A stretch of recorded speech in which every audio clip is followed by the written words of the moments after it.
কথা বলতে চাই।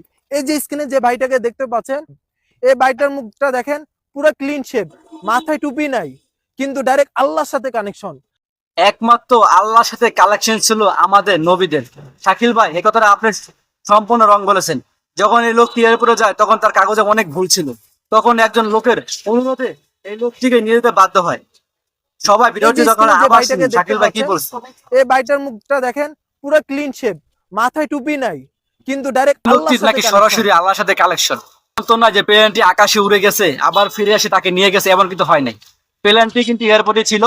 এই লোকটি কিভাবে তার সরাসরি আল্লাহর সাথে কালেকশন হয়, একথা সম্পূর্ণ ভুল। এই লোকটি যে আল্লাহর সাথে সরাসরি কালেকশন আছে, একথার কিভাবে আপনি শিওর দিতে পারেন? ঠিক আছে, একথা খুবই রং। আর সবাই তো এই ভিডিও দেখছেন, সবাই ভিডিও শুনছেন, আপনারা সবাই সবার কাছে জানতে চাই যে সাকিব ভাই বলছে এই লোকটি একজন আল্লাহর লোক, এই লোকটির আল্লাহর সাথে সরাসরি কালেকশন আছে, এই কথা ঠিক না ভুল? যদি ঠিক থাকে তাহলে অবশ্যই কমেন্ট করে জানাবেন।